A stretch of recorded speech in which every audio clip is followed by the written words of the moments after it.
ရှင်ကိုကြီးပေါ့မနီစမကလာစားပြရလေးများဆိုင်အနေပြန်လဲကြိုဆိုလိုက်ပါတယ်ရှင်ဒီနေ့တော့မနီက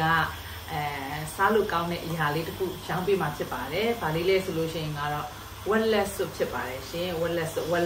နော်ဝက်လက်ဆွဆိုတဲ့ခါကျတော့ဝက်ရဲ့လက်ဆွလားလို့တချို့တွေကကြားလဲရည်စရာလေးနှောပြီးတော့မှအမြဲတမ်းပြောပြကြတယ်ပေါ့နော်အဲ့တော့ဝက်သားကို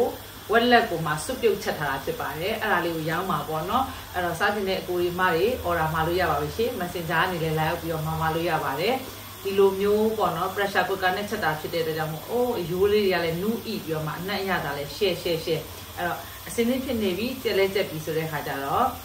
ဈေးဝယ်လေးစောင့်မယ်ပေါ့နော်ဈေးဝယ်လေးစောင့်ရင်လည်းသတင်းလေးဖတ်ပါမယ်ရှင်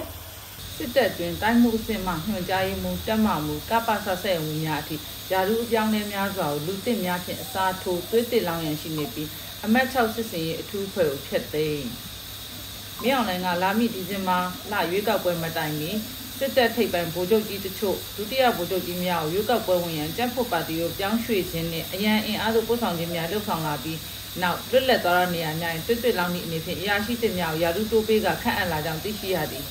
ကျုံပြော်တွင်လေဖြင့်သွားလာနေသောလူငယ်များကိုအင်တကြီးများကငါးခိုးစီဟုစွပ်စွဲဖမ်းဆီးပြီးစစ်တပ်ထံသို့ငွေကျပ်300ကျော်ဖြင့်စစ်မှုထမ်းအစားထိုးပြီးရောင်းစား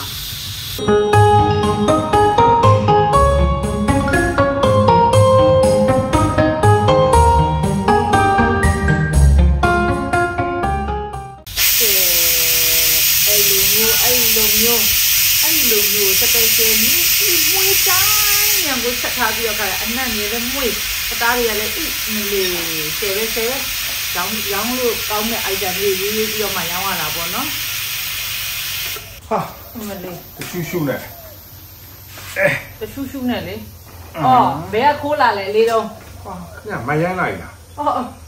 အာကစားလောက်တာအော်အာကစားလောက်လာတာကျမ်းမာချင်းဒီလက်တပါအော်ဂျင်းကခိုးလာတာကိုဝဲလာတာသူများချီမှာသွားပြီးတော့မလုပ်ဘူးကိုအာကစားကိုလောက်တာကိုအာကစားတုံးနဲ့ကိုဝိတ်တုံးနဲ့ကိုအာကစားကွင်းဆိုတာမလုပ်ဘူးအိမ်မှာရှိတဲ့ဟာနဲ့တီးတတ်မယ်ကိုပစ္စည်းနဲ့ကိုမလေးရှင်လည်းကြီးကျယ်ရန်ပေါ့ကျမ်းမာကြီးအလကားပတ်စံကုန်တာပေါ့ရှင်ရတယ်ဟာခင်ဗျဟိုမှာတရက်သွားပြီးတော့သွားဆိုရရင်ပတ်စံပိုးကုန်တာပေါ့ဟုတ်လားဒါဆိုအမြဲတမ်းဟိုဖြစ်လို့ရတယ်ဟုတ်တယ်နော်ဒီလိုလေးနော်ပါလေတက်ပုံရိုက်တဲ့ချိန်လားဒီလိုလူမပြတကယ်လုံနေတာဒါပဲသဘောပေါက်လား3လအတွင်းကိုလုံးဝ3လအတွင်းကိုလုံးဝစစ်ဘက်တွေဘာတွေထွက်အောင်လုပ်မှာဘယ်နေရာမှာထွက်မှာလဲလို့ပါခင်ဗျာတောင်းလို့ပြောင်းလို့မလုပ်နဲ့မပါဘူးကျွန်မလည်းမသိလို့မရ3လအတွင်းစစ်ဘက်တွေဘာတွေထွက်မယ်ဆိုတော့လောလောဆယ်ရှင်ထွက်ဖို့ရတော့လေဘိုက်ရအခုမကြည့်နိုင်အောင်လေဗျာအခုမကြည့်နိုင်အောင်ခင်ဗျကြည့်လိုက်3လနေကြည့်လိုက်ကျုပ်ဘလို့မျိုးတောင်းဖြောင်းပြီးတော့ဘလို့ sorry ပါကျုပ်ကအင်းကမိမတော်ကျုပ်ကိုနောက်ကနေလိုက်ပြီးတော့ဆွဲရမယ်အကောင်မျိုးတနာလို့သူ့တနာလို့ကျုပ်မလုပ်ပဲနောက်ကလိုက်ပြီးဆွဲပါလေကောင်မလေးကရှိရနေကောင်မလေးကလမ်းလျှောက်ရှိရဟိုလေးကဟိုလေးအဲ့လိုဖြစ်နေမှရှိရလဲနောက်ကနေဆွဲတယ်ဆိုရှင်အဲ့လိုတွေတိတ်ပြီးတော့မှမလေးကိုမိမကိုလှတယ်ပါတယ်ဆိုနေရှင်ရှောက်မပြောနဲ့ခုနပုံစံဖြစ်သွားမယ်ကျိုးလေးနဲ့ရှိရနေပြီနောက်ကကောင်မလေးကလိုက်ဆိုတာအဲ့ဒါပါလေရှင်မလေးကျိုးနဲ့လိုက်သွားပြောတာမဟုတ်ဘူးယောက်ျားခဏကျုပ်ကဘိတ်တွေပါမတောင်းဖြောင်းစစ်ဘက်တွေပါနဲ့အလန်းသားဖြစ်သွားတဲ့ချင်းအိမ်ကမိမငုတ်တုတ်မိမှာတနာလို့ဟုတ်တယ်တနာတဲ့လားရှင်ရတယ်တက်လုံးလေအေးတူပူမြလာတာဆိုတော့တူလက်တွဲလာဖြစ်တယ်ကျုပ်ကဘယ်လိုပဲဖြစ်အဲ့လိုဆိုင်းတောင်းနေလေမှာရှင်အဲ့ဒါကြလေ overtime နေဖြစ်သွားသလိုပဲသိလားဒါမဲ့လေကျမဇဝဲခဏနော်ရှင်ဟာလေးကိုပဲချထားပါလားရှင်လေးတော့ကျမဇဝဲကျမယောက်ျားကျမကိုဆိုင်ကောင်းစိုက်ပေးနိုင်တာမဟုတ်သေးဘူးဒီဆိုင်လေးတောင်မှကျမမှာပဲဖြစ်ပြောင်းထွက်တာမထွက်တဲ့ရက်ကခန့်များအဲ့တော့ဒီဇဝဲကိုတော့လို့ဆိုပြီးကျမနောက်ရဆိုင်မထွက်နိုင်ပဲနေမဲ့ရှင်ဘက်ကိုတိုးအလေးကိုဘက်ကိုချလိုက်ဟိုမဲ့ဒီဗီဒီချာကိုမောင်တို့ဘာတို့ကလည်းသူတို့လည်းလိုက်ပြီးတော့လေ့ကျင့်ခိုင်းလုပ်နေတော့သူတို့လည်းမြန်မြန်ကြောက်ကဝိတ်ကြအောင်လို့အာစီ ပြည်လိုပါတော့ပြည်ဒီရှာဟုတ်တယ်အိန္ဒိယကိုမောင်တို့ပါတော့သူတို့တွေအဲ့ဒါသူတို့တွေနဲ့အပြိုင်ဆိုင်လုပ်နေရတာသူတို့ကလည်းလုပ်နေတယ်နှခမ်းမွေးတွေနဲ့မောင်မင်းတို့ဘာလို့အဲ့လိုမျိုးလားအဲ့လိုတွေလေ့ကျင့်တာတော့ရှော့လို့ပါဟောတော့အချိန်ရှိကြလုံးဝဆန်ရုံညောလေးလေလေးတော့မမြင်ဘူးလက်စွပ်တော့မြင်တယ်တော့လက်စွပ်တွေဘာတွေနဲ့ဘယ်ကနေဘလူးလဲတော့မသိဘူးဟာခင်ဗျာ6500သား6800ပဲကြားဘူးပါလေအေး6800သားလားခင်ဗျာ300ရော့သွားတာကျုပ်ကအော်အဲ့လိုလားရှော့ပေးလိုက်တာ6800မဟုတ်လေလက်စွပ်နဲ့6800နဲ့ဘာဆိုင်လို့လဲဟာဟုတ်ဆိုင်တာပေါ့ခင်ဗျာ6800သားတွေ comment နေတဲ့မှာဝင်ရေးနေတဲ့လေတန်းနဲ့တလေတန်းနဲ့ပဲခင်ဗျာဒီမှာလေသူကလည်းဖတ်တာများမြင်တာများပြီးမျက်စိထဲမြင်တာများပြီးအဲ့ comment လေးကြီးရမြင်နေတော့လားတို့ပြောပြအဲ့ဒါတွေလောက်ကြရလေအဲ့ဒါတွေပြောတယ်လေနည်းနည်းတော့ကျမကိုလည်းလေတက်ပေါက်ဝတ်ထားပြီဆိုလို့ရှိရင်လေအမလေးဝတ်စားတွေပါနေကျမပြန်တဘောကလုံးဝတ်စားမရှိတဲ့အတိုင်းပဲရှင်ခင်ဗျာအရင်တော့ကိုပြောင်းနေလားလို့ရှင်နေကြလားအမလေးနော်ယောက်ျားလည်းမေးလာအောင်ကျမယောက်ျားဒရိုက်တာကိုပေါက်တော့အမလေးရှင်ကလည်းရှင်းလာမေးရမှာရှင်းကိုသာမေးရမှာရှင်းလက်စွပ်တွေဘာတွေနဲ့ဘလိုတွေဖြစ်လာလဲရှင်းအောင်လင်းအောင်အခုတယောက်နဲ့တယောက်တွေ့ရင်လေရှင်းရနေရတာတွေကအရင်ဆုံးပဲသိတယ်မလားကျုပ်တို့ကဟိုးအရင်တော်လန်ရေးမဖြစ်ခင်တည်းကအလုံးနဲ့အကိုင်းနဲ့ကိုယ့်ရဲ့စီးပွားနဲ့ကိုယ့်ရဲ့လုပ်ငန်းနဲ့ကိုယ့်ရဲ့ခြံနဲ့ကိုယ့်ရဲ့ဝန်းနဲ့ကိုယ့်ဟာနဲ့ကိုနေလာတာဗျကိုယ့်လုပ်ငန်းနဲ့ကိုခမရလေဒါမှရှင်းလို့ထွက်ပြေးရတယ်မဟုတ်ဘူးလားထွက်ပြေးရတာပဲလေအဲ့ဒီအထုပ်တွေကဘယ်လိုဖြစ်တော့လဲကိုစုဆောင်းထားတဲ့ဟာတွေကကိုအထုံးနဲ့ကိုယ့်ကိုပါတာဗောဗျအော်ခမရလေသူကလည်းသူရွှေ့လို့မပြောင်းလို့မရတဲ့ဟာတွေပဲအိမ်မှာကြံနေကြတယ်လုပ်ငန်းတွေကအားလုံးကပါကိုစုဆောင်းထားတဲ့ဟာတွေစုဆောင်းထားတဲ့ဟာတွေပါလာတာခမရဓာတ်ပုံနဲ့အဲ့ဒါခမရတို့တွေကိုလေကျုပ်ကလေဟိုးအရင်တော့ဒီလက်စွပ်ထားတဲ့ဓာတ်ပုံတွေပါလေပြန်ပြီးတော့ပြန်စုထားတယ်ခမရတို့တွေပြလို့ရအောင်နော်ဘာလို့လဲဆိုတော့ဘောင်ချာနဲ့တခွာပါစုထားတယ်ဘောင်ချာနဲ့ပါဘယ်အောင်တမာတိကဝယ်တယ်တို့ဘယ်ကဝယ်တယ်တို့တွေပြောလို့ရဘောင်ချာနဲ့တခွာအကုန်လုံးရှိတယ်နော်ကောင်းတယ်အဲ့လိုခမရတို့တွေအဲ့ခမရတို့တွေကနေကျုပ်တို့စီရီယန်တွေတော်လဲလို့အမှုပညာသမားတွေရှိသေးတယ်တောင်ဆွတ်ဆွဲမြောက်ဆွတ်ဆွဲအမလေးသူတို့ကဘာဖြစ်တယ်ညာပြောဒီလူတွေဆိုတာမျိုးကကျမကိုဘာပြောမှတ်တော့ကျမယောက်ျားကိုလေမနေ့ကအားကစားလုပ်နေဥစ္စာအစကတော့တော်ထဲမှာတဲ့အရင်တုန်းကတဲ့တော်လိုင်းရေးမဟုတ်ခင်တုန်းကအိမ်အစုံနေတဲ့တော်လိုင်းရေးလုပ်ပြီးသွားတဲ့ခါကျတော့တဲ့အခုကျတော့တိုက်တွေဖိုင်နေဖြစ်ကုန်ပြီတဲ့ရတယ်အဲ့ဒါလုံးဝ6800သားကွက်တီပဲဘလို့နေလဲခင်ဗျားတို့ဘလို့နေလားဆိုပြောပြလိုက်ဩလက်ရှိတော့မှကျမအိမ်ကိုလိုချင်လို့မအားလားယူသိမ်းထားတာလေ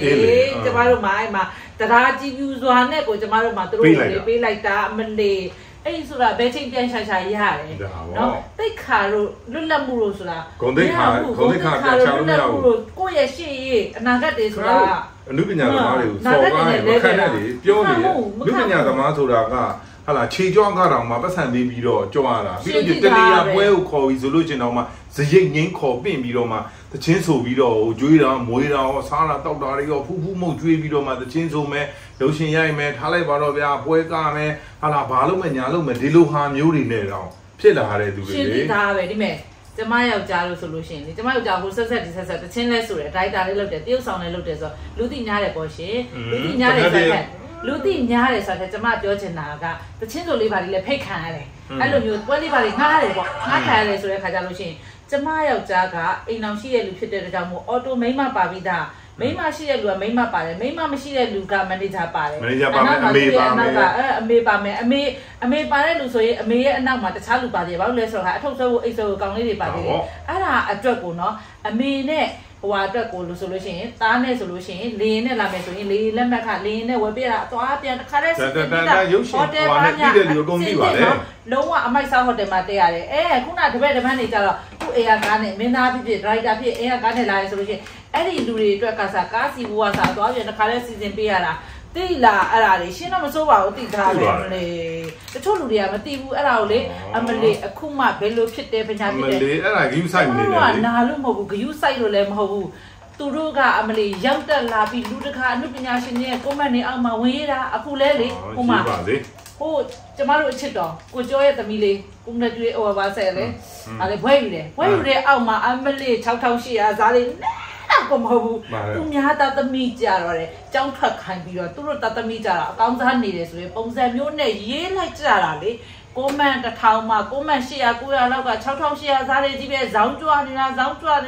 ာအဲ့တော့မေးလိုက်ချင်စမ်းတယ်တ对啦，俺那边也先说了，都说地沟没地啊，年沟没年不开啦，那么地，没把沟没把打开不啦，那么地吧，我就买了嘞，都没有。青你买的，这要嘛吧？အဲ့ဒါကမပြောတတ်နေကြမလို့ပါဘူးသူတို့တွေဆိုအနာမှာသူတွေအာနာမသိငနေနိုင်ငံခြားမှာကြောက်တက်နေတဲ့ကလေးအချိန်တန်ဝဲရမှာပေါ့ဒီကလေးကဟုတ်တယ်သူဆိုင်တယ်ဗျာလှုပ်ကျုပ်ဘိုက်စာတော့ဘာလဲလဲနည်းလှုပ်ပေးအောင်ကိုလှုပ်ကိုလှုပ်ဒင်းတို့ဂယုကိုမဆိုင်တာကျမပြောချင်တာကကျမလည်းသိချင်တယ်လေရှင်းလက်စွက်ကလာနေတာဟုတ်အဲ့ဒါကြောင့်မလို့ကျမမေးတာကျမ6800စားမဟုတ်ဘူးเนาะခဏနဲ့တကွာရှိတယ်ကျမနားလေတယ်เนาะခဏဓာတ်ပုံနဲ့တကွာတော့ခင်ဗျားတို့ပြလိုက်လို့ရဟိုရှိချင်လို့မှာအာနာမသိနေနေတာ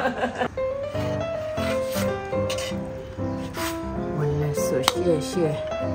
医生，这嘛让我对比医疗让我在乎，那妈妈里在呀，啊，不要弄到不是太慢嘞，这太慢不要多嘛说了，他这为啥说压力，我有那都没办法先。OK，要谢呗，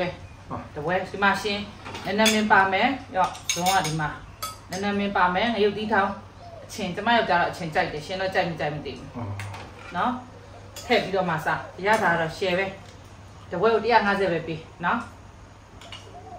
ခင်ဗျားတို့တွေတော့ဈေးတွေကြီးလာပြီလားဟမ်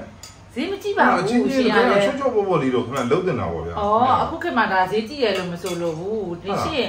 ကျမပြောပြမယ်ကိုပေါ့မိမရဲ့ချက်တာတုတ်တာလေလူတကာလေအားပေးခြင်းလုံးတော့နော်သိလားမိတ်ဆွေပေါင်းတင်းနေကိုချစ်တဲ့ခင်တဲ့လူကအားပေးခြင်းလုံးတော့ကျမအဲ့ဒါသွားလိုက်လို့ရှိရင်လေရှင်းလို့တော့ဘလို့မှဈေးတည့်ရလို့ပြောမှာမဟုတ်ဘူးမလေးစားတော့ကောင်းလိုက်တာမနေရဲဆိုပြီးတော့မှအကုန်လုံးကဝယ်စားကြမှာရှင်မဲအမလေးရှင်ကန်ထူးပြီးတော့ရှင်တယောက်ထက်နော်ထူးထူးခြားခြား customer ရှိတာကိုရှင်ပေးရတာကိုညီးညူနေနဲ့နော်ကဲဗျာပြောချင်တာငယ်တီးလေးပါထည့်စားပါလားမလေးဟောထည့်တယ်လေမလေးဂလူတောင်ဖြစ်တယ်ငယ်တီးလေးနဲ့တမန်တီးလေးနဲ့ချင်းစက်လေးနဲ့ချင်းစက်လေးတမယောက်တာအရင်ကြိုက်ဟုတ်လားခုနစကားကိုဆက်ပြောရမယ်ဆိုလို့ရှိရင်ဒင်းတို့ဘလို့ပဲရေးသည်ဖြစ်စေကျမတို့ပြည်သူတွေက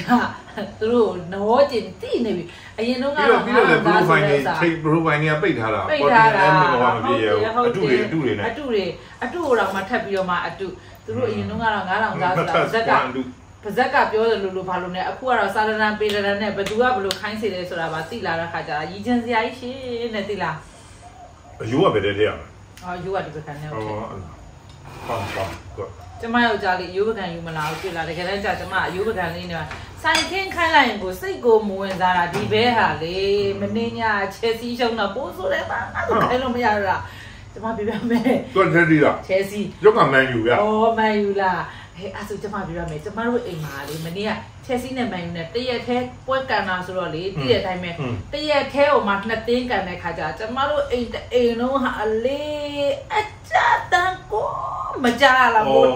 စိတ်ညစ်မနေ့ကတနေကုန်နားကိုချမ်းသာနေတာပဲတညလုံးတိတ်ဆိတ်ချင်းဒီမန်ယူရှုံးတာနဲ့ဆိုင်တာပေါ့ချဲစီနဲ့မန်ယူနဲ့2သိန်းစလုံးအဲ့လိုဆိုပထမတော့မန်ယူရှုံးတော့ပိုရင်းနေတယ်ကျမအဖေတို့ဘာလို့ကကျမအဖေကျမမောင်ကမန်ယူသူတို့ကတိတိစိတ်စိတ်လေးချိန်မနိုင်ခဲမရဒီဘက်ကလည်းလေးတိုက်ဖို့ရတဲ့အစင်းနဲ့ဆိုရင်ကျမယောက်ျားလည်းစောင့်နေတာပန်ကာကြီးကြိုက်ပြီးပန်ကာကြီးကြိုက်ပြီးသူကတော့လေးတိုက်ဖို့ရဆိုပြီးတော့မှအမေစင်မြင့်ထက်ကလူကြီးလိုအောက်နိုင်သူကြီးလိုစောင့်နေပြီးလဲပြီးရောသူလည်းရှုံးရောပိုဆိုးသွားတယ်ဘာသာမနေ့ကကျမလေးနားကိုစိတ်ချကိုတာလို့မလေးဒင်းတို့နိုင်မြန်နိုင်ကြည့်ပါလားလေတိုက်လို့ကိုမပြီးတာဟာဘလူကဘလူအမလေးဘလူဖြစ်လို့ပါကိုကဘလူဖြစ်လို့ပါဒီကဘလူဖြစ်လို့ပါနဲ့လေပြောလို့ကိုမပြီးတော့ဘူးမလေးကောင်းတယ်ဗျအလွိုင်း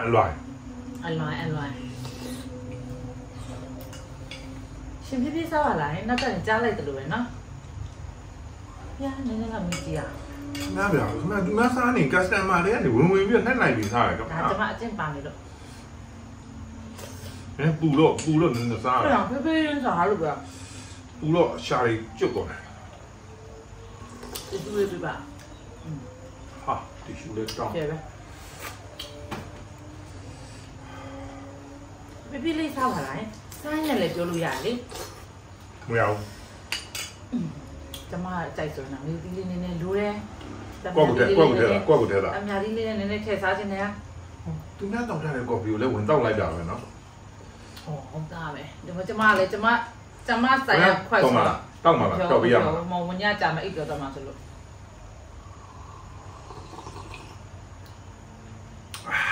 ပြောပြအောင်ပါလေပြောမပြနဲ့ ဘာလဲဆိုတော့ကျမ်းမာကြီးအရေးကြီးတယ်နော်အဲ့တော့ကျုပ်ကကျမ်းမာကြီ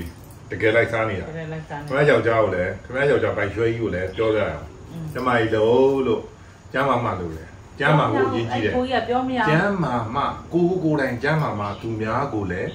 ဆောင်းရှောက်နိုင်ပါကျမပြောတဲ့စကားနဲ့တူတယ်နော်တူနေတာကျမယောက်ျားကိုတန်မာမှကိုယ်တိုင်တန်မာတောင်းတင်းပြကိုယ်တိုင်ပြည့်စုံနေမှသူများကိုလည်းကူညီလို့ရပြောလိုက်အောင်ဟုတ်တယ်ကျမပြောပြီးသား तू ကနေရှင်းပြပြောရလားမသိဘူးဟုတ်လားမသိပါဘူးဟုတ်တယ်ကျုပ်တော့မပြောပါဘူးမစိုးပါဘူး तू ကျမစကားကနားမထောင်တာသူများတော့ပြန်ပြီး sharing လုပ်တာဟုတ်လားရှင်းပြောထားလို့နေမှာပေါ့ရှင်မနာတဲ့အဲ့စကားတွေပါဆိုရှင်ကကျမယောက်ျားကိုရှင်ကကျမယောက်ျားကရှင်ရဲ့ idol ဆိုတော့ရှင်အကုန်လုံးနေစမကလာလည်းယူတယ်။ဘာလည်းယူတယ်စကလုံးတွေလည်းယူတယ်နော်အမလီကျမမသိတာကြာလို့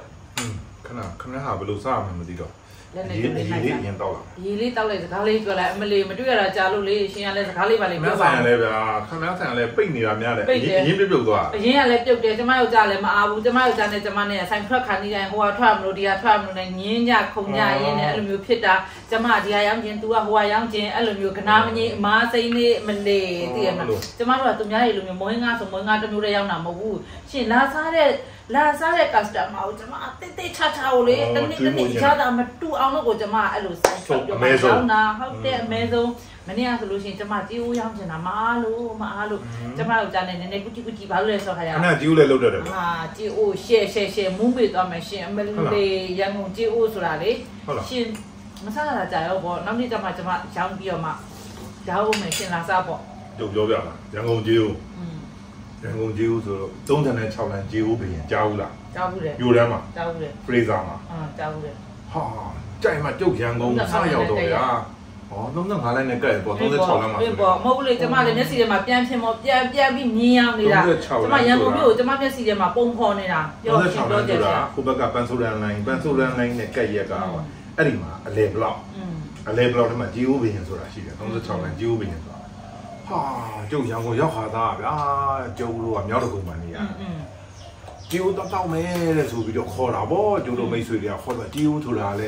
ဲတော့မှတော့ရတယ်ကျိုးကလည်းတောက်ဘူးတော့ကျိုးကတော့အရွက်တွေနဲ့မုံဦးတွေနဲ့အသားလုံးတွေနဲ့စွပ်ပြုတ်ပေါ့ဗျာကျိုးကအကြံပါတယ်ပေါ့နော်အဲ့ဒါကျိုးအိမ်ပေါ့တောက်မယ်ဆိုတာအဲ့နဲ့ကြော်တော့အဲ့ဒီဆိုင်ရကြတော့ကြီးချင်းလေးကျိုးကစားမှာမဟုတ်လားတောက်တာလေအရေးလေးဟာအဲ့ကျိုးတို့မင်းကြီးဘာလို့ဖြစ်လဲဖက်ကိုစားလိုက်လေဟာအရင်ကမုံကတောက်တယ်လေပြောတာလေမုံကစားတယ်မုံကတောက်တယ်ကျင်းစားတယ်မုံကခင်ဗျရှင်ရတယ်အရင်မဟုတ်ဘူးလားမုံကအရေးဆိုမြမုံဟင်းကိုစားတာကွာမုံကရေရှင်အရေးရောဖက်ကောပါတဲ့ဟာဆိုလို့ရှင်စားတယ်လို့ခေါ်တယ်လေမုံကျင်းတောက်တယ်လေမုံကတောက်တယ်လေဟုတ်တယ်အဲ့တောက်တယ်ဆိုရှင်အရေးပဲပေါ့ဒါဆိုရှင်အရေးပဲတောက်တာတောက်တယ်ဆိုလို့ရှင်အရေးပဲတောက်တယ်လို့ပြောတယ်အရေးရောဖက်ကောပါတဲ့ဟာဆိုရင်စားတယ်လို့ခေါ်တယ်ကျင်းစားတယ်လို့ဘယ်သူမှမပြောဘူးကျင်းစားမယ်ကျိုးစားမလားအဲ့လိုပဲကျိုးတောက်မလားဆိုကျမမျက်စိထဲမှာလေကျိုးကြီးကိုတောက်တယ်ဆိုတော့ကျိုးကြီးကိုမှပြီးကိုနဲ့တောက်တယ်လို့ပဲကျမခံစားတော်လာတယ်ကျွန်တော်တို့ကလေးဘွားတော့မှတွေးတယ်လို့ကျိုးဆိုတာဘာလဲဆိုင်ဝင်ရတာပြောပြအောင်မယ်ငယ်တုန်းကဘူးတူတာလေကျုပ်တို့ကနေမှနေတာအဲ့တော့ဦးလေးကနေပြောရှင်ကျိုးတောက်မယ်ဆိုပြီးရှင်ခေါ်ကျိုးတောက်မယ်ဆိုခေါ်လိုက်သွားတာပေါ့ကျိုးတော့အဲ့တော့ကျိုးတစ်ခါမှမတောက်ဘူး6တန်း6တန်းမှကျိုးတော့အဲ့ဒါခေါ်လဲခေါ်ပါဦးလေးကအဲ့9နဲ့6တန်းပေါ့ဗျာမမှတ်ပြီးတော့ဗျာအဲ့ဟာခေါ်လဲခေါ်တော့ကျိုးတော့လမ်းမှာတော့6ဆင်းလာတာစပိန်နဲ့သွားတာစပိန်နဲ့စီးနဲ့သွားကြသွားကြမချင်းဆက်ပြောခက်မဟုတ်တာခက်အရေးဒီထဲလာအောင်လေထဲမယ်ထဲဦးလေသူများကပြင်ဆင်ပေးခြင်းလို့ဟိုတညာလေးလေးနဲ့ညစ်ခြင်းတော့ဟာသူများစားရအောင်ရှင်စားလို့ရအောင်မဟုတ်ပါတယ်စားရမှာပါပြောနေတဲ့စကားတွေကိုလေဟိုဖြစ်တော့ပြောအရေးထဲလာအောင်ဟုတ်ကဲ့ဒါအစ်အဲ့ကနေပြကျုပ်ကစပိန်နှစ်စီးနဲ့ပေါ့ဦးလေးနဲ့အတော်နဲ့တွားပြီးကျိုးဆိုင်ရောက်ပါကျိုးကနှစ်ပွဲမှာလဲလူကတော့4ယောက်လာမသိဘူးလူကြီးလက်ဒါပေမဲ့မျှစားဖို့ပေါ့ဗျာအကုန်လုံးလဲဝန်ထမ်းနေဆိုတော့လဲအများကြီးမလုံနိုင်ဘူးလေသိရမလားအဲ့တော့နှစ်ပွဲမှာစားလိုက်ပြီးတော့နှစ်ပွဲကိုပကန်းလွတ်တောင်းလိုက်ပြီးတော့မျှစားမယ်ပေါ့ဆိုပြီးတော့ကျုပ်ကစဉ်းစားတာနားတော့ကြီးဦးဆိုတာအိုးကြီးပေါ့ကြီးနဲ့လှုပ်ထားတဲ့အိုးကြီးပေါ့အဲ့အိုးကြီးကိုချစ်တဲ့တော့ကြီးစွန်းနေနဲ့ကြီးပကံနေကြီးပဲနေအဲ့လိုကြီးဦးလို့အဲ့ကြီးအိုးကြီးကိုအဲ့ကြီးအိုးကြီးတွေကိုထည့်ပြုတ်တဲ့ဟာပေါ့အရည်တွေပေါ့အဲ့ဒါကိုတောက်အောင်ပါပေါ့ လိုက်တော့ဟိုရောက်တော့လေချက်ပြုတ်နေ gas မိုးနေရွှေကျွမ်းနေတော့သူကြည် gas ဆိုးရှိရလားရှစ်ခါရှိတာဗောအဲ့ကလေးကနေကြည်လို့လေဒီလေးတဲ့အဘေကြည်ဦးကဘယ်တော့ပေါ်လာမှာလဲပေါ့နော်ကြည်ဦးဘယ်တော့တော့နောက်ဆုံးမကြကွက်သူပခိုင်းလာချတဲ့ဒီကျုပ်ကကြည်ဦးမတွေ့လိုက်ကြည်ဦးရှာနေတာပြီးတော့ပြီးတော့လာချပြီးတော့နောက်ထပ်ကြည်ဦးကတက်လာအောင်ပါလားတက်ပေါ့နောက်ဆုံးညအဲ့ဦးလေးကလည်းကျွေးတယ်ပေါ့ကျွေးတော့အဲ့ဒါပကံလေးခွဲပြီးစားကြတော့အော်ဒီမှာအရွက်ရဲမုံကြီးရွက်တို့ဘာလို့နဲ့ကြက်ဥလို့သိမလားပဲပြားတို့ကြာစံတို့အသားပြုတ်တို့အသားလုံးတို့ရွာနေနော်အဲ့လိုမျိုးတွေနဲ့ပြီးတော့နောက်ဆုံးပဲစားပြီးတော့တကယ်တော့စွတ်ပြုတ်လိုဟာမျိုးပေါ့ဗျာငငယ်တော့ကြာမြူဆန်ပြုတ်တို့ကတော့စားဘူးတာဟုတ်မြူဆန်ပြုတ်ကိုပေါ့ဘာရှင်းမြင့်လိုက်တာလားအဲ့လိုထင်တာတော့ပြန်တော့ဦးလေးလို့ကြေးဦးကလာလည်းမလာဘူးဟဲ့အဲ့ကြေးဦးတွေပါတယ်ဟလားလို့မသိပါဘူးလို့ကျွန်တော်ကကြေးဦးဆိုတော့အိုးကြီးနဲ့ကြီးအိုးကြီးကိုတောက်အောင်မထင်နေတာအဲ့လိုအဲ့ဒါငငယ်တော့ကြေးဦးကြီးလဲကြီးလားဟောခုနကြီးတော့ကြီးဦးကြီးလာတော့အဲ့36လမ်းမှာကျိုးပင်မှာကျိုးတောက်မယ်လေဆိုလဲဆိုအဲ့လိုက်ပါကျမတို့အေးပေါ့ရေကျော်နဲ့နေတာပေါ့ရေကျော်နဲ့သူမျိုးရဲလေပြဖရီဇာပေါ့30ပန်းဆိုရန်ဆိုတာဘူဒါအီနာပေါ့အဲ့ဒါနဲ့ကျိုးတော့အဲ့36လမ်းကျိုးပင်ကကြာ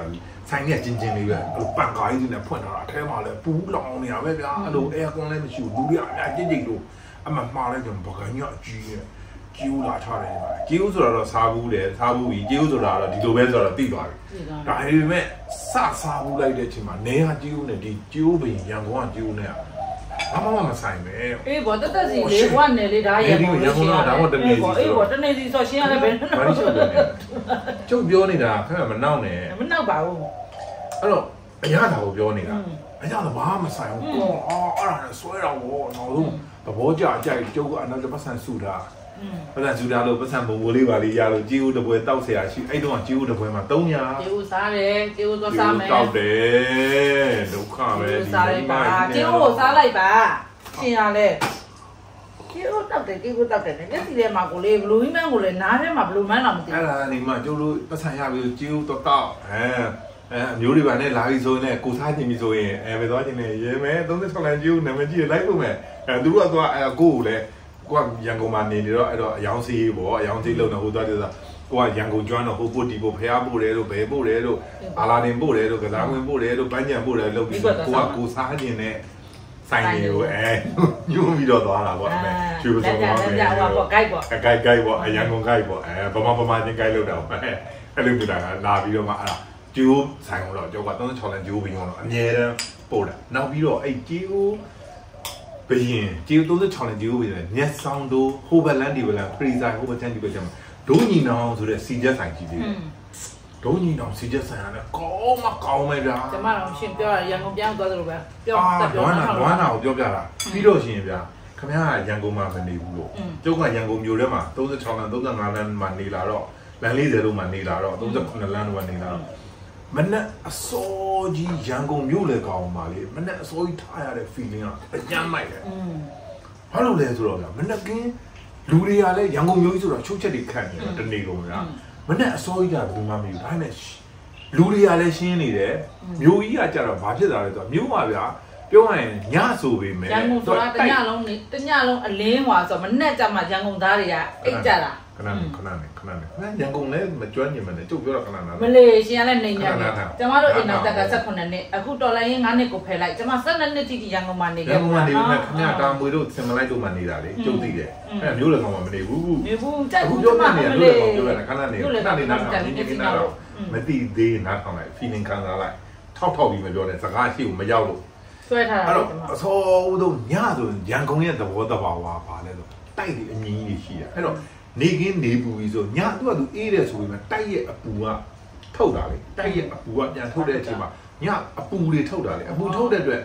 လမ်းပေါ်မှာအိမ်မှာပူတယ်ဗျာမအေးသေးဘူးပေါ့ညအကြောင်းသာအေးတယ်ဆိုပေမဲ့ဟိုလိုအပူအငွေ့ရရှိနေသေးတယ်ဗျာဆိုလို့ရတဲ့ဘောအဲ့တော့လုံးဝအပူတွေထုတ်လို့ပြီးသွားတဲ့အချိန်ဒီမနေ့မိုးလင်းဗျာ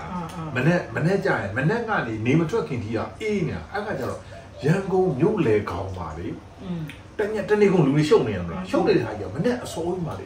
ေလူတွေကလုံးဝရှင်းပြီးတော့နောက်ထပ်ပါရှင်းအမိုက်တွေပါရှင်းတာလေစီပင်တွေကတညလုံးသူကအမိုက်တွေကမနဲ့မိုးလေးကြီးဆိုတာလေရန်ကုန်တစ်မြို့လုံးည တညာလုံးကချုပ်ရှက်ခတ်ထားတဲ့အမိုက်တွေဈေးရောက်လာတယ်အကုန်လုံးဒီရှင်းလင်းနှံ့ပြောင်းနေတာပဲလူတွေကလည်းလူသွားလည်းတအားရှင်းရှင်းဘာပဲရှိတယ်ဆိုတော့မနေ့အစောလမ်းစုံတွေမှာသူမှ38လမ်းထိပ်တို့ Fraser လမ်းထိပ်တို့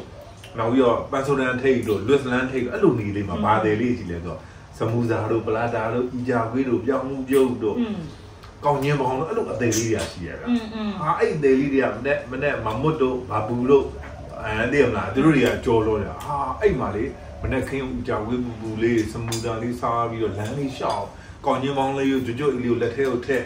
ကြွအီထဲကိုအကြော်လေးထည့်ပြီးတော့စမူဇာလေးနဲ့လမ်းလေးရှောက်ပြီးတော့အဲ့လိုအေးညာအဲ့ feeling ကတကယ်မိုက်တယ်ကွာရန်ကုန်လွမ်းတယ်သူပြကျမတော်မှာရှင်အပြောကောင်းသားပဲကျမတော်ရှင်ပြောညာလိုက်တာတောင်ရက်စီရမှာကွင်းလုံးဝရှင်းနေတာဗျာလုံးဝအဲ့လမ်းကျုပ်တို့ကကြောင့် Fraser မှာပဲနေတာဖြစ်တဲ့အတွက်ဗျာလမ်း40ဗျာ39လမ်းဗျာနောက်ပြီးလို့ရှိရင်ခုန36လမ်းဒီခွင်မှာကျုပ်တို့ကနေလာတာဖြစ်တဲ့အတွက်ဗျာဘယ်နဲ့မိုးလင်းထွက်လိုက်ပြီဆိုရင်တော့လမ်းကတရလမ်းကြီးအကုန်လုံးကလမ်းနဲ့ကလည်းရှင်းလင်းနေတယ်တညာလုံးတောင်းကျန်ထားတာတောင်းကျန်ထားတဲ့အမိုက်တွေအကုန်လုံးအဲ့ဒါရှင်းတာပြီးတော့ရန်ကုန်သားလည်းများသောအားဖြင့်မနေ့ဆိုရင်မထားကြဘူးညမေးရှင်းလင်းနေတယ်ကားတွေကလည်းဘတ်ကားလောက်နဲ့ဈေးလာလောက်ပဲရှိတယ်မျိုးကြီးကရှင်းလင်းပြီးတော့တန့်ရှင်းတယ်နောက်ပြီးအခုနပြောတော့အေးဓာတ်ပေါ့နော်တိုက်ကတညလုံးအေးနေတယ်အေးအချိန်ကြီးကလည်းရှိနေတော့နေဘယ်လိုလဲဆိုတော့နေကတိုက်ဒီအမြင့်ကြီးရှိတယ်မလားနေထွက်လာရင်အဲ့တိုက်ဒီအမြင့်ကြားတွေကနေနေလေးနဲ့စောင်းဝင်းဆိုပို့လာလေလွမ်းတာရှင်မြူမုံလေးအဲ့မှာဘာလဲရှိနောက်ထပ်ဘာရှိသေးလဲခိုးတွေလမ်းစုံလမ်းကွာတွေမှာခိုးစားကျွေးတာကြီးခိုးတွေကအစားတွေလာစားခိုးစားကျွေးခိုးတွေကဖလူထားပြန်လာအဲ့တော့ကနေထွက်တာနဲ့နေက flare လေးတွေနဲ့ကျမတုံလုံးပြအောင်မယ်ရှင်ခိုးဆိုလို့လေကျမတို့ကကြတော့လေတိလားရန်ကုန်ရောက်တဲ့အချိန်မှာပထမဦးဆုံးသတိထားမိပြီးတော့ကျမတို့ဘဝရဲ့ပထမဦးဆုံးကြီးကန်းကိုမြင်မှုလားရန်ကုန်ပဲရှင်းသိလားကျမတို့နေမှာမဟုတ်မှာကြီးကန်းမတွေ့ဘူးကြီးကန်းစာအုပ်ထဲမှာပဲတင်မှုလားအဲ့လိုကြီးကန်းနေအုပ်လိုက်ပြီလေနားတယ်ညီးညောင်လေးကွာအာဆိုလေအဓိကရန်ကုန်မှာအုံးမင်ပေါ်တယ်အဲ့ဒီအုံးမင်နားလေးမှာလေကြီးကန်းလေးတွေကလေပထမအများကြီးပဲသိတယ်မလားပြီးလို့ရှိရင်လေသူတို့လမ်းစုံလမ်းမှာ platform တွေမှာလည်းနေကြတယ်လေကြီးကန်းနေလေဒီလိုညနေဆောင်တို့မနက်စောစောဆိုကြီးတာအားရမလားဆက်ရောက်ခါဆောင်ကကျမတို့ဘဝအတွက်ထူးဆန်းတော်ရေးကြီးကမမြင်ဘူးကြီးကလည်းရောက်မှမြင်ဘူးလားဟုတ်ပါလာလည်းမသိရဘူးအထူးဆန်းကြီးအရင်လာလည်းငါဆိုတော့မမေလေးရှင်ရလည်းမိုးဟင်းကားတောင်းတယ်လို့ပဲအေးပဲရမယ်နော်ဖတ်တော့မရတော့တညာလေးလေးပါညက်ရှယ်ဖတ်ရုံမလားအေးပါခမရလားတက်ခံပေးဝယ်စားဗျာကိုအင်္ဂလိပ်ချမ်းသေးတာဟော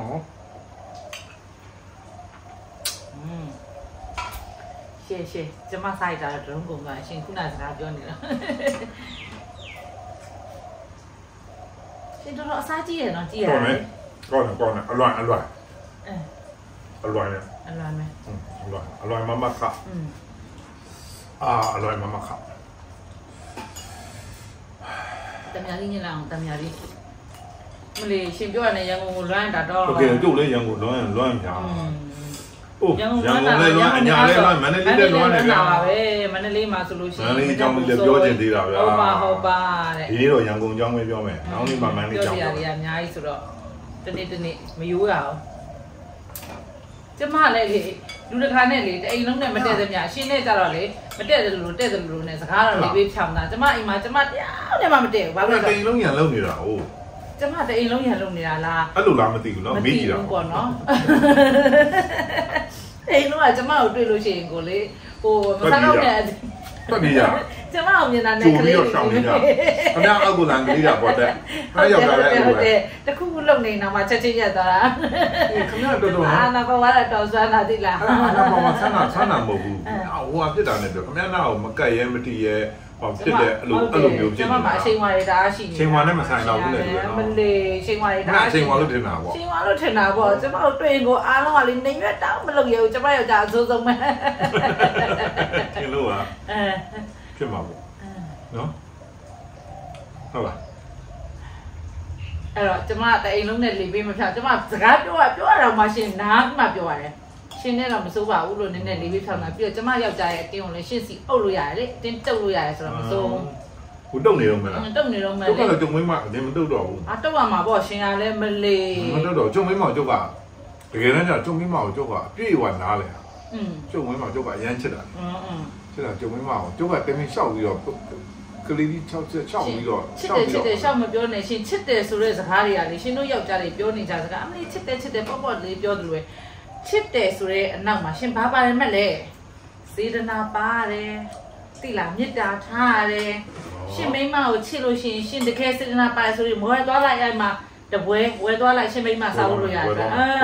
ရှင်ကြီးပဲစားနေတာကျမမြင်တော့လေအခါမှရှင်မိမတော့ဝဲတယ်ဆိုတာမရှိဘူးပြီးလဲပြီးရှင်ချစ်တယ်လေးပါလေနဲ့အမလေးချစ်တယ်ဆိုတာသူ့ရဲ့အရှိရစကားကပါအနောက်မှာစေရနာတို့မြတ်တာတို့ပါတာနော်အမလေးရှင်စေရနာမရှိတာမရှိနဲ့ကျုံဝဲမှာအကုန်လုံးဝဲသွားပလိုက်ရှင်အဲ့ဒါကြလေရှင်ရွက်နေသလားသူ့စိတ်ပိတ်ပြီးတော့ပြောလို့နေသလားလို့လေအစီပိတ်အောင်လေကောင်းတယ်ဗျမဟုတ်တကယ်ကောင်းတယ်ကျင်းနေပမာလေးလဲကြော်ညာပေးဦးမလို့ရှင်ကကောင်းတယ်ဆိုဟိုဟာလေအတကုံလုံးစားပြီးတော့မှကိုကြီးပေါ့မမနီနီရဲ့ဒီစမကလာစားစရာလေးတွေကိုအားပေးလို့ရပါတယ်လို့နော်အားပေးပါအောင်လို့အစုံရှိပါတယ်နော်အစုံရှိတယ်ဘာလာတောင်းနေနော်အကုန်လုံးဘာလဲအသင်စားဝတ်သားကြောက်လေးတွေရှိတယ်ဘာလဲချောင်းကျော်ဟုတ်ပါဘူးဟုတ်တယ်ရှင်ကလည်းကျမတို့လေတွေ့လားရှင်ရစေတနာမပါဘူး CTM ချင်းရှင်စေတနာထားရမှာပေါ့ကျမတို့ဘာလုပ်နေလဲဘာရောက်နေရှင်မျက်စိဖွင့်နားဖွင့်ပြီးကြည့်နေလေ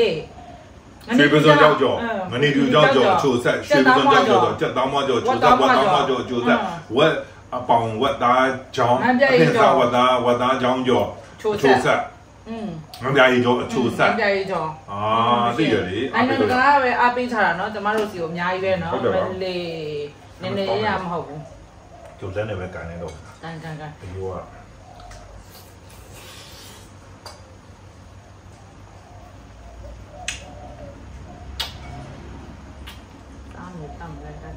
ကောင်းဟာဒီကောင်ချင်းစီဘူးတွေပါချင်းစီတွေပါစော့အောင်တော်ကြမ်းစားတော့စားချင်လိုက်ရှင်မစားတော့မစားတော့မစားရင်စားလိုက်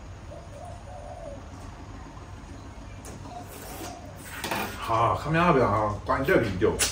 အားကစားတွေလောက်လာတာခမရဝက်လက်စွတ်တွေခမရကျုပ်ကိုလာကျွေးတယ်ဟောပြောတော့ကျုပ်ဟိုဟာတွေကပြောတော့မှာပဲ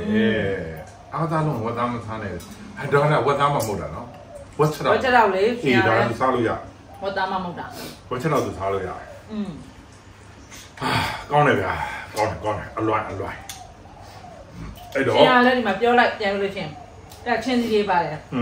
ရိုးစစ်တမ်းမအောင်စားကိုစားတင်တာဩအဲ့လိုဟုတ်တယ်နော်တကယ်ကောင်းတယ်ဗျာဟာရှယ်ပဲအလွိုင်းဆိုလို့ပြောပြအောင်မလွိုင်းတာလည်းရှိတယ်ဘာလဲဆိုတော့အခုဘယ်လောက်တိတောင်ဆိုးနေလဲဆိုတော့ဒါတွေကတော့သိပြီးသားတွေပါဗျာဘာလို့လဲစစ်မှုတန်းစကမစစ်မှုတန်းတွေကိုဇွတ်ကိုမတရားကိုလိုက်လံဖမ်းဆီးပြီးလို့ရှင်ရောင်းစားတဲ့အဖြစ်ပါလုပ်နေတာဗျအခုဟာအရင်တုန်းကနေဟိုးအရင်တုန်းကစစ်သားစုဆောင်းရေးမှာစစ်သားရလို့ရှင်အဲ့စစ်သားစုဆောင်းရေးမှာစစ်သားရပြီဆိုတာနဲ့သူကအဲ့စစ်သားစုဆောင်းရေးတက်ကြက်ကြီးတွေဘာတွေကပတ်စံရတယ်အခုပုံစံကကြအခုဟာအရင်တော့ပတ်စံရတယ်ဆိုတော့3 သိန်းပေါ့ဗျာတယောက်ရသူက10ယောက်ရ10 သိန်းရမယ်ပေါ့ဗျာဥပမာတက်မလို့ကပေးတဲ့ဟာအခုဟာကြတော့ဒီရက်ကွက်အုပ်ချုပ်ရေးမှုလို့ရွာအုပ်ချုပ်ရေးမှုမြို့နယ်အုပ်ချုပ်မှုတွေကနေမရမကောက်ကလေးတွေကိုအပြစ်မရှိအပြစ်ရှာဗျာထားလိုက်ပေါ့ငါဖမ်းနေပေါ့ငါဖမ်းနေလေသူကသူငါဖမ်းနေတယ်ဆိုဟာဒီကလေးကငါတခိုးငါကန်လာခိုးတာတကယ်တော့မဟုတ်ဘူးသူကမခိုးဘူးသူကလည်းသူလှုပ်ရှားနေတဲ့ကလေးပေါ့အမပေါ့အင်းနေပါရဲ့မှာဆိုလဲသူကသူဖြတ်သွားတယ်ဆိုလဲကလေးတွေဆွဲရပြီးတော့ငါအင်းထဲမှာလာခိုးတယ်ငါတခိုးလို့အဲ့လိုပေါ့ဗျာဒီမှာခိုးဆိုလူနိုင်နာမည်တွေတက်လိုက်ပြီးလို့ရှိရင်တက်လိုက်ပြီးလို့ရှိရင်အဲ့စစ်သားစုဆောင်တွေကိုထည့်တာ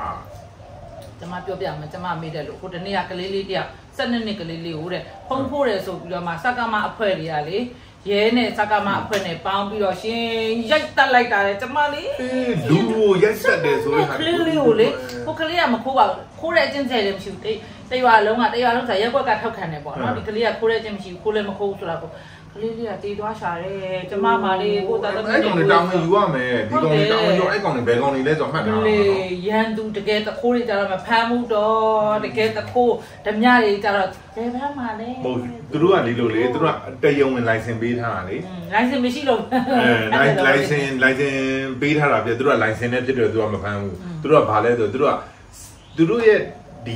စစ်သားစုဆောင်လေးကနေသူကရဲဘော်ဖြစ်သွားလိုက်ပြီဆိုတာနဲ့အဲ့လိုင်းစင်ရပါပြီတရားဝင်ခိုးခွင့်တရားဝင်တက်ခွင့်တရားခွင်မီရှို့ခွင့်တရားခွင်အနိုင်ကျင့်ခွင့်တရားဝင်အဲ့လိုတွေပေါ့အဲ့လိုဟာတွေအကုန်လုံးရပါဟုတ်တယ်နေရုံမယ်ကျမ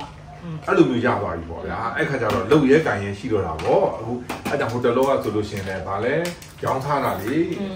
အင်းမာလားရေမာလားဟိုကဖြစ်တဲ့ကလေးတွေကိုလုတ်ပြီးလို့ရှင်ဗာလဲသိန်း100နဲ့လားသိန်း200နဲ့လားစမှုတန်ဟိုကသူတို့ရောင်းထားတယ်တို့နောက်ပြီးလို့ရှင်သူတို့ကဘာလုပ်လဲဆိုစစ်သားတွေကိုထည့်လိုက်မယ်မလိုချင်ဘူးလားမပါချင်ဘူးလားမပါချင်ဘူးဆိုလို့ရှင်ထဲပြီးတော့ထဲလိုက်တယ်ပေါ့တဲ့မပါချင်ဘူးဆိုဘယ်လောက်နဲ့ရွေးငါတို့ပြန်ထုတ်ပေးမယ်သူတို့ထဲမှာလုံးစားတယ်လုံးဝဈေးကွက်ကြီးကိုဖြစ်နေတာစစ်မှုတန်းဈေးကွက်ကြီးကိုဖြစ်နေတာပြူဈေးကွက်ကြီးဖြစ်နေပြောပြအောင်မယ်အဲ့တော့သူကဘာလဲတော့6လ3လတန်းသည်2လတန်းသည်အခြေခံစစ်တပ်တန်းဆိုတာမျိုးဟာလားတင်ပေးလိုက်တယ်ဘယ်ညာပေါ့အမိန်နာခံမှုနဲ့တဏှာလေးဖြုတ်မယ်တတ်မယ်ပေါ့တဏှာလေးဓာစေကဘလို့အော်တိုကဘာမက်ကြီးတန်ဘလို့ထည့်ရတယ်ဟာလားမဂ္ဂဇင်းဘလို့လို့တတက်ကိုဘလို့လို့ဘလို့ထိနေရတယ်ဆိုတော့အခြေခံတော့တင်ပေးလိုက်ပြီးခြေတန်းပို့ချလိုက်တာလေခြေတန်းပို့ချလိုက်တော့ရှေ့မှာသူ့မှာတကယ်တမ်းကျတော့တိုက်ပွဲဆိုတာမျိုးပါဗျာခင်ဗျတနတ်တန်ကြားပြီးတကယ်တင်လားမှာလားအော်ပြီးဆိုဘယ်သူမ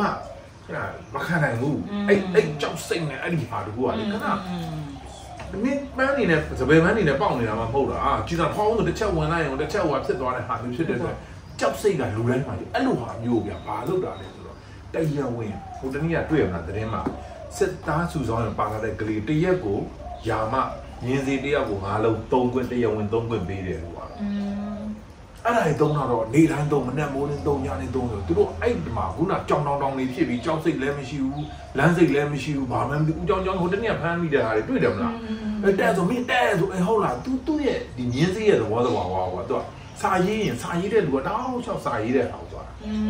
ဟိုတခုခုပေါ့အာကစားလုပ်တဲ့ပတ်သက်ကိုတွေးအဲ့ဒီဟာကိုဒီဇိုင်းမက်သွားတာဖြစ်တဲ့အတွက်မင်းဒီကိုတိုက်ဆိုတာအဲ့ဒီဟာတောင်းချောက်ကြီးလက်ကြီးကိုင်းပြီးတော့သွားတာသွားပြီးလို့ရှိရင်လုံးဝဟိုရှေ့မှာဗျာတကယ်တမ်းကိုဒီဘက်ကတော်လိုင်းသမားတွေနဲ့တွေ့ပြီဆိုတဲ့အချိန်မှာရှေ့သုံးကလူကိုပြစ်ကြခတ်ကြတိုက်ပွဲကိုပြစ်ကြခတ်ကြပြီးတော့တကယ်တော့အဲ့ကလေးတွေရှိကိုလေကြည်စမ်းကလုံလောက်ထည့်ပေးလိုက်တာပေါ့ကြည်စမ်းလေးနည်းနည်းပဲထည့်ပေးလိုက်တော့ရှေ့ရတာတွားရတယ်အိုးပြစ်ကြခတ်ကြအတုံးယုံနေတယ်နောက်ဆုံးပဲဘယ်လောက်ထိတောင်ပြောလဲဆိုဒီဘက်ကတော်လိုင်းဘက်ကဟိုဟာဖြစ်တဲ့တချို့တွေဆိုဘယ်လောက်ထိတောင်ပြောလဲဟိုးရင်တော့ဟာတဲ့ဟိုးဘက်ရခိုင်ပြည်နယ်ဘက်မှာတိုက်ပွဲတွေဖြစ်တော့တဲ့ရွာကြီးတရွာလုံးမို့လေဝိုင်းထားလိုက်တာတဲ့ဝိုင်းထားလိုက်စစ်တပ်ကဝိုင်းထားလိုက်ပြီအဲ့အပေါက်တစ်ပေါက်တည်းရနေပဲသူတို့တွေကိုထွက်ခိုင်းတာလေကျန်တဲ့နေရာထွက်အဲ့အပေါက်တော့ထွက်တဲ့ချိန်မှာဆက်လက်နဲ့ကင်ပြီးတော့အဲ့အပေါက်ဝအဲ့ဒါရခိုင်ထဲမှာရှိနေတဲ့မွတ်စလင်တွေကိုနော်လို့ရှိရင်ဒီဘက်ကတက်လို့စစ်တပ်ကနေပြစ်တာတော့ဆက်ကိုကင်တာဆက်လက်နဲ့ကင်ပြီးတော့ကလေးတွေကိုလူကြီးတွေအကုန်လုံးပဲအိုးအဲ့ခါကျပြစ်ရတဲ့သူတော်မှတဲ့ကိုယ့်ကိုခြောက်ချလာဘလိုင်းပြစ်နေရတာလေလူတွေအသက်တွေကိုလေကိုရစိတ်ဒီတောင်ကွယ်အုံလိုက်ကိုမယုံရည်နွေးနဲ့ဖြန်းကြည့်တောင်တူကိုလေမလွှမ်းမျိုးလူအသက်ရှိထင်ကြသူလဲလူကိုလဲလူကြီးကိုလက်လက်ကြီးနဲ့အနိုင်ကျင့်ပြီးပြစ်တဲ့ဟာကိုဘလောက်ထိဟိုဖြစ်လဲအဲ့လိုမှမျိုးကိုကဖြစ်နေတာအခုရှေ့တန်းကိုပို့လိုက်တယ်တိုက်ခိုက်ရင်မရှိဘူးရှေ့ဆုံးကတက်လာရဲ့အပြန်အလှန်နေပြစ်ကြခတ်ကြတဲ့အချိန်မှာလေအိုးတကယ်စိတ်ပြည့်စရာပါအဲ့တော့ပြည်သူတွေမြန်မာနိုင်ငံသားတွေရဲ့ဒုက္ခတော်တော်ကြီးတယ်တော်လေးကိုကြီးတယ်ဗျာတကယ်လည်းစိတ်မကောင်းအဲ့တော့အမြန်ဆုံးဒီအာနာရှင်ဆိုတဲ့ပုံကူအာနာရှင်ဆိုတဲ့အတိုက်အဝန်းကြီးရဝန်းကြီးတွေမြန်ကိုပြည့်စည်ချုပ်ငြိမ်းသွားပြီးတော့ငြိမ်းချမ်းသောတကယ်တရားမျှတသောပြည်သူကိုတကယ်စောင့်ရှောက်တဲ့စစ်တပ်ကြီးပေါ်လာဖို့လိုတာကျုပ်တို့ကစစ်တပ်ကိုဗလိုင်းမုန်းနေတာမဟုတ်ဘူးအာနာရှင်စစ်တပ်ကိုမုန်းတာစစ်တပ်ကကျုပ်တို့လိုချင်တယ်ဟောဒါပြည်သူထောင်ခဲ့တာပဲလေပြည်သူစစ်တပ်အခိုးခံထားရတာပြည်သူစစ်တပ်ကိုအာဏာရှင်ကပုံစံသွင်းပြီးတော့ခိုးပလိုက်တာတကယ်တော့ပြည်သူနိုင်ငံတစ်ခုအတွက်စစ်တပ်ကိုကျုပ်တို့ကစစ်တပ်ဆိုတဲ့အခေါ်အဝေါ်ကြီးကိုမုန်းနေတာမဟုတ်ဘူးစစ်တပ်ထဲမှာအာဏာရှင်ဆန်စစ်တပ်ကြီးကိုအာဏာရှင်ဖြစ်အောင်လုပ်သွားတဲ့ဒီပတ်ဝန်းကျင်အတိုက်အဝန်းကြီးကိုမုန်းတာဗျာလူစုကိုမုန်းတာဗျာတကယ်ညာစစ်တပ်ကရှိလို့စစ်သားကိုကျုပ်တို့လည်းဖြစ်တာပဲတကယ်တမ်းစနစ်ကြတဲ့ပြည်သူကွာဟိုတဲ့စစ်သားဆိုတို့မချစ်ပဲနေမှာဗျာပြည်သူတွေဆိုဘယ်လောက်ချစ်စရာကောင်းလဲအဲ့ဒီလိုရှင်သူတို့ကလေမစကားမရဲ့လူတွေကလာစားရတယ်ကျမတို့ပြည်သူတွေကလာစားမရဘူးရှင်နော်လာစားမရဘဲနဲ့အလုပ်လုပ်နေတာအခု၄-၅နှစ်ရှိပြီ နောက်တစ်ခုကသူတို့မှရွေးချယ်စရာမရှိဘူးရွေးချယ်စရာမရှိတဲ့ပြင်ကိုမှသူတို့ကလည်းနိုင်ငံကိုတကယ်ကွာကာကွယ်ခြင်းလုံးကိုနော်ဒီထဲမှာရွရွချွန်ချွန်ကိုယ့်ရဲ့အနာဂတ်ကိုရွေးချယ်စရာမရှိတော့သူတို့ဘဝနဲ့ရင်းလိုက်တာတကယ်လေးစားဖို့ကောင်းတဲ့သူတွေပါကလေးလေးတွက်ကြည့်လိုက်ကြအရင်တုန်းကလူပြိုပေါက်ပေါ့ဗျာအရွယ်ရောက်တဲ့ကလေးတွေအမှပေါ့14-5နှစ်ဆို9တန်း10တန်းကလေးတွေအများကြီးပါလာတယ်ပါလာတဲ့ချင်းကသူတို့အသက်20ဖြစ်သွားသူတို့ရဲ့ပညာရေးဒါပေမဲ့သူတို့ကဘာပဲလိုချင်တော့လဲဆိုကောင်းတဲ့စနစ်နဲ့ကောင်းတဲ့နိုင်ငံကောင်းတဲ့ပြည်သူကိုကြည့်ရဆောင်ရှောက်တဲ့အဖွဲ့အစည်းပဲကလေးတွေကလိုချင်တော့တာကျန်တာတွေလည်းနေပါစီတော့ဆိုတာမျိုးတွေဖြစ်သွားကြတာအကုန်လုံးအဲ့လိုဖြစ်သွားကြတာဗျာတချို့အရင်တော့ဆိုဗျာ10နှစ်သားကလေးအာနာသိန်းတော့10နှစ်သား10နှစ်ဆိုတဲ့ကလေးဒီကလေးပဲဘာမှမသိဘူးဒါပေမဲ့အဲ့ကလေးက9နှစ်မှသူလူမျိုးဘောဖြစ်သွားတယ်9နှစ်လေလူမျိုးဘောဖြစ်သွားအဲ့တော့အဲ့ကလေးဒီလူမျိုးဘောဖြစ်သွားတဲ့ကလေးဒီပညာရေးလည်းမပေါ်မသိရခက်စနစ်ကြီးရလဲဒုံလုံးတိုင်းနဲ့ဖြစ်နေကြမှာကလေးတွေအနာဂတ်အဲ့တော့ငါတို့ကစစ်သားလုံးဝမှာလားစစ်သားလုံးအေးသူတို့ခေါ်တယ်လှုပ်လိုက်မှာသူတို့ကဘာမှမသိဘူးစစ်သားလုံးဝမှာလားဆိုသွားလှုပ်လိုက်တာပေါ့သူတို့ကခံချက်လည်းမရှိတော့ဘူးခံချက်မရှိအောင်အတိတွေမရှိအောင်လဲစစ်တပ်ကဒီလိုမျိုးလုံးဝဖျက်ဆီးထားတာလေဖျက်ဆီးထားဖြစ်တဲ့တကယ်စစ်တပ်ကမအလားတွေစကားမအလားကနေစကားမာတွေဖျက်ဆီးတာတကယ်တော့ကျုပ်တို့ကမုံဒီရေပုံကိုရေမုံဒီမှုလုံးဝမပါဘူးပုံကိုရေတိုက်ခိုက်မှုလုံးဝမပါဘူးကျုပ်တို့ဦးပြောဆိုနေတာဒီတကယ်လိုချင်တော့ကျုပ်တို့တကယ်လိုချင်တော့ကျုပ်တို့တကယ်မြတ်လို့တော့ပြည်သူတကယ်ချစ်တော့စစ်တပ်ကိုလိုချင်လို့အဲ့စစ်တပ်ကိုတောင်းတနေကြတာပဲကျမတို့ပြည်သူတွေကိုယ်တိုင်ကအလေးပြုရတဲ့တကယ်ချစ်ရတဲ့အားကိုးရတဲ့စစ်သားတွေရဲတွေဖြစ်စေချင်တာအဲ့ဒါကြောင့်မှာပုံကိုရေးတွေမရှိဘူးကျုပ်တို့ကကောင်းတဲ့စနစ်ကောင်းတဲ့ပတ်ဝန်းကျင်ကောင်းတဲ့နိုင်ငံအသစ်ကိုပဲလိုချင်တယ်ဒါကြောင့် PDF လေးတွေကစကားမတွေဖမ်းပြီးလို့ရှိရင်ရေးတက်ရတဲ့နဲ့ဆေးကုပြရတဲ့တိတ်ချပြီးဆိုင်တာအမလေးဟိုတနေ့ညဘိုက်ကြီးတွေကိုဖမ်းမိတာတော့ကျမတို့ဒီကြာပဲမွေးပေးလိုက်တာလေရှင်ကလေးလေးမွေးပြီးတော့မလေးသူ့ဖေတော်မကြည့်ရတယ်ကျမတို့ရဲဘော်တွေကအရင်ချီပြီးတော့ပြုံးရွှင်တာလုံးသားဆောင်လိုက်တာရှင်အလုံးသားဒါကိုဒီ6800လေးရပြီးတော့ lobby လုံနေတဲ့ဟာတွေကိုလေကျမလေးဘယ်လိုလက်ဖြားခါပြီးဘယ်လိုအတွေးအောင်တော့လဲဆိုတာစဉ်းစားမတတ်အောင်မေကိုသမိုင်းကိုရေးကြမယ်ကိုသမိုင်းကိုရေးကြမယ်နော်ဟုတ်တယ်အဲ့တော့ကျိုးတို့တွေစိတ်သက်ကြအောင်မလုပ်ဘူးလုံးဆရာကြီးအလုပ်ကိုဆက်ချီတက်ပြီးဆက်လုပ်မယ်နော်โอเคဒါလည်းဈေးအောင်ကောင်းပါလေဆူတောင်းတယ်ကိုစီရီယန်ချင်းဂျပန်ချင်းဂျပ်ပင်ထိုးတာမယ်ဂျပ်ပင်ထိုးရဲဆိုတာရှင်အညာလေးတန်းနေရှင်ညာတော့မဟုတ်ဘူးရှင်ဘလို့လဲရှင်ကျမတို့ကပြောနေကြတယ်မီးချောင်းနဲ့ဖန်ချောင်းတို့ဖန်ချောင်းဖန်နဲ့လှုပ်ထားတဲ့အချောင်းလေးဖန်ချောင်းထဲထဲမှာမီးရှိတဲ့အတွက်မီးရဲ့အချောင်းမီးချောင်းမီးတော့ခမရလည်းမီးရှိတယ်ဆိုမီးရဟိုမလေးမီးပုံမီးနေတယ်လေမီးလုံးဖန်လုံးလို့ဘယ်သူမှမပြောရှင်ရှင်ဘယ်လိုပြောလဲအဲ့ဒါလုံးပေါ့အဲ့ဒါကြောင့်မီးလုံးအေးအဲ့ဖန်ရအောင်ကြောင့်မီးချောင်းပေါ့အချောင်းကြတော့မီးချောင်းပေါ့အလုံးကြတော့မီးလုံးပေါ့ရှင်ကျမယောက်ျားလိုပဲဂျက်ပင်ထိုးတာဒီပါလေရှင်းရောက်ပြောမှမပြောဟုတ်တယ်လေဂျက်ပင်လေကက်ဆက်ဟိုကဖြစ်တဲ့ဂျက်ပင်ထိုးရတယ်လေဂျက်ပင်မဟုတ်ပါဘူးရှင်ကလည်းအဲ့ဒါဂီတာလို့ပြောမှဆိုလေဂျက်ပင်ထိုးတယ်လ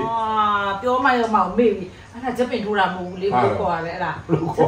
ါလို့ကလာပါဦးလို့ခေါ်ဟုတ်ကျမပြဟိုကပါလေပလက်ပေါက်ထိုးတယ်အဲ့လိုလည်းမဟုတ်ဘူးမကျုပ်တို့ဂျက်ပင်မဲ့ထိုးတာရှင်အဲ့လိုတလုံးကမီးထုံးဖို့တလုံးကကက်ဆက်ဖို့မို့ရှင်မလုပ်နဲ့ရှင်းနေတိုင်းနဲ့ကျမတော်မှလေတော်တော်ဝေဝါးသွားပြီအဲ့တော့ပြောချင်တဲ့ဥစ္စာကရှင်ဘာလာများများဖြတ်နော်တိတိရရရှင်မဟုတ်ဘူးကျုပ်တို့မတရားပြောတာမဟုတ်ဘူးရှင်ကျမတို့လာပြောတယ်လို့ပြောတယ်နှလုံးသားအာဟာရတွေပေးနေတာခင်ဗျားတို့သဘောပေါက်လားဒါပေမဲ့ကျုပ်ဘာကောင်မလို့မလို့ဆရာကြီးလည်းမဟုတ်ဘာမှမဟုတ်တာမန်ပဲအရက်သားပဲအရက်သားပြည်သူပဲဟိုလိုအာဝါဒီအဆင်လို့ပဲအာဝါဒီ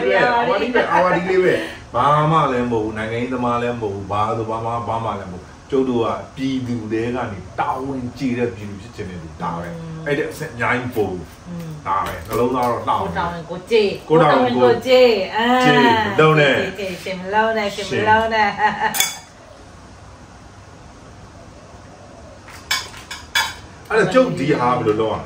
ရှင်ဝါကိုလက်တစ်ဖက်ကဘောင်းကြီးထဲကိုထိုးထက်တစ်ဖက်ကမသွားတယ်တစ်ဖက်ကဒီမှာထက်တစ်ဖက်ကရှင်ဒီမှာထက်ရှင်ကလည်းပြောလိုက်ရတာတင်လိုက်ရတာဟုတ်တယ်တစ်ဖက်ကဂျိုင်းကြောင်ညက်ဟိုတစ်ဖက်ကလည်းဂျိုင်းကြောင်ညက်လို့ရတယ်โอเคရှင်ဒီနေ့ကျွန်မစတူဒီတာလုပ်လိုက်တဲ့သဘောเนาะဒါပေမဲ့စရင်တော့မှတ်ထားမှာပေါ့မေးမေးနေလားရှင်မဆန်တဲ့ပိတ်ကတဲ့ကျွန်မဘယ်တော့မှမမေ့ဘူးမ